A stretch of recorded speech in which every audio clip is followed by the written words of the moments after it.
Welcome back to Talk of the Town. We're talking with Dr. Kevin Lehman, child psychologist and author.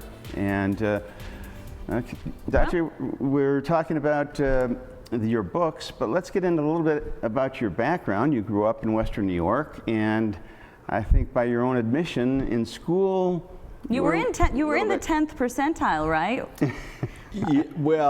I was in the bottom. I went to Williamsville, which is now South, okay, right on Main Street in Williamsville. I graduated right near the very bottom of my class, okay. In April of my senior year, a teacher named Eleanor Wilson pulled me aside and said, Kevin, do you ever think you could use those skills you have for something positive in life? Well, I'm not kidding you. I'm making this stuff up. That's the first time a teacher ever said to me I had skills. She said, I've watched you take over a class. You could really do something with your life if you'd only apply yourself. Well, I went and saw my guidance counselor and told him I wanted to go on to college, onto a university. Everybody's going away to school. What am I going to do? This is April of my senior year. And he said, Lehman, with your grades and your record in the school, I couldn't get you admitted to reform school. And that was the end of the conversation. I remember walking away thinking, wow, now what? Well, I tried to get in the University of Buffalo. They had a thing called the Millard Fillmore. I don't know if it's still available or still around. It was night school, Millard Fillmore School of something. I couldn't get in the night school at UB. I applied to colleges you never heard of. Got in one on probation with a 12-unit load. Proof of the living God, I eked out a C- average. I mean, I went in there fearful because it was either pull your grades or you're gone. The next year I went back to play baseball, essentially, and I got thrown out for a campus prank, which was really funny, but the dean of students didn't think it was very funny. Sometimes that happens. Yeah, so I got thrown out of school and went to Arizona, got a job as a janitor, and believe it or not, met my wife in the men's room of a hospital. She was a nurse's aide, I was a janitor. It takes way too long to tell it, but she was the person, in retrospect, that God used to get my whole life in a whole nother area. To me, God was just some oblique something, and God became real. I got motivation. Long story short, I became a dean of students at the University of Arizona. How's I was that a for professor. A turnaround? Yeah. So dean of students. Yeah. So people make a difference, and I think a word of encouragement. I'll always be thankful to Eleanor Wilson, that math teacher at Williamsville, who had no children, by the way, and yet had great wisdom, and to see through a 17-year-old kid's stupid brain and say, you know, kid, you have some talent There's here. Maybe they can come out. there. And now we're building schools all over the country. Lehman Academy of Excellence. I chuckle and laugh. I pinch myself sometimes. It's such an awesome story. Yeah. And I think it's such an awesome story, and it's such a hopeful story, especially, you know, as parents, where we worry about our kids and we worry about their future. And we talked in the last segment about we want them to be happy, and it's okay for them not to be happy, but we also want them to be successful in life, right? And yeah, you know, I'll tell you a quick story, Kim. My mother lived to be 95. She lived down in Jamestown, which you're familiar with. Sure, it's where I grew up. And she was in LSS, the Lutheran Center there, and driving up for this ceremony, when I found out the high school was going to put me on their wall of fame, I said, I'm showing up to that, because I've gotten honorary doctorate degrees. As you get close to death, they give you a lot of awards, I'm just telling you. So anyway, we're driving up, and I said, hey, Ma, we fooled a few people, didn't we? She said, oh, honey, she says, I am so proud of you. And I said, do you remember the night the cops brought me home? English police brought me home. And she said, oh, I do, but you were such a good boy. and everything I brought up, her answer was, but you were such a good boy. So a mother believing in her kid and a dad believing in a kid, I always tell parents, don't sell your words short. Your words make a difference in those kids' lives.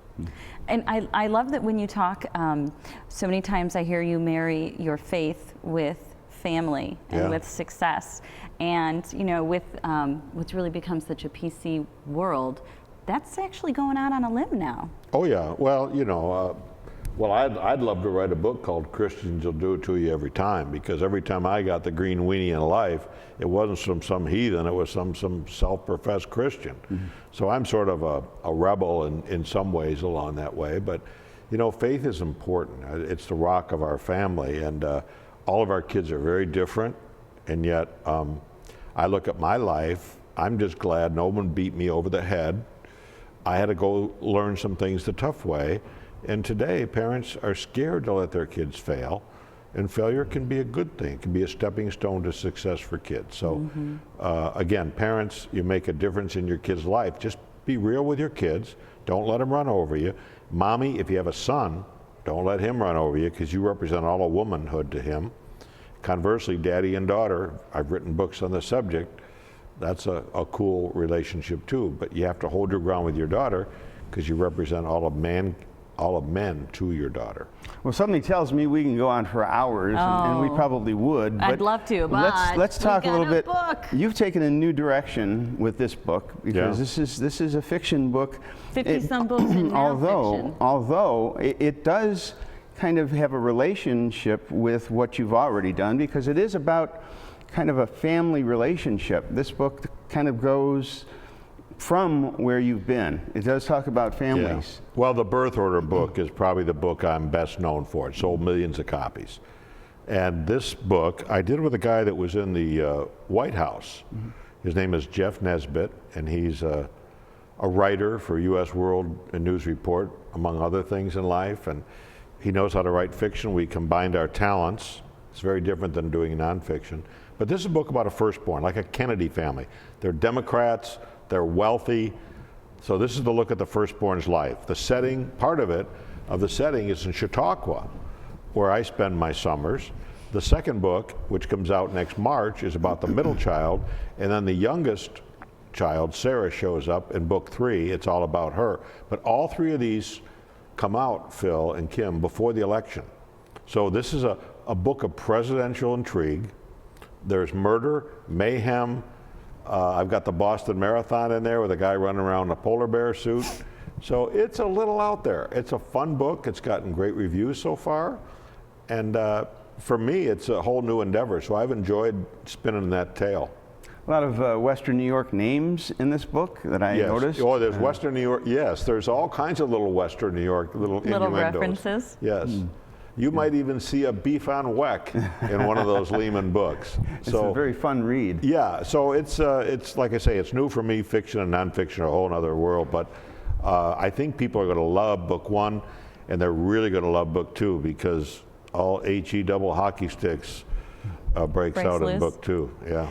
So, well, you know, all of the things you do, all of the books that you write, all of the television shows that you're speaking on, and radio and podcast.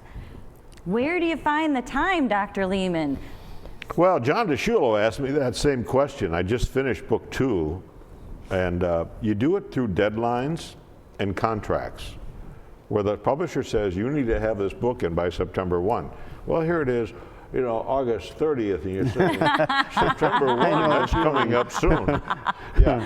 So it's like many of you, and you had exams in high school. You know, you sort of put it off, and then you see the deadline, and then you crammed, and you pulled it off. So I have to admit that some of them are done that way. You never do that, do you, Phil? No. Never. Heaven forbid, no. Well, listen, you know what? You constantly come back to Western New York. You live in Arizona, Scottsdale? Right. Tucson. Tucson, Yeah. okay. Not as nice as Scottsdale. Okay. Scottsdale is... We won't tell Tucson you said that. Yeah. But you do come back on a regular basis to Western New York. A lot of people do. I spent 20 years out in Hollywood, and I came back, and I've met a lot of people who are kind of in the same boat. They move away for a little while, and then they come back. Buffalo's great. I tell people, where do you live? I live in Tucson, Arizona. Where's home? Buffalo, Western New York. Now, Buffalo doesn't claim me. I want to be clear on this. Buffalo has ignored me. I'm their best spokesman, but I don't feel much love coming back from Buffalo, to tell you the truth. But we'll see. Maybe that'll change someday. We'll get you some chicken wings. You'll feel better. I know. Well, we're going to wrap up this segment, but when we come back, we're going to talk a little bit more about, despite our pet peeves, what makes Western New York a good place to be. A place to come home to.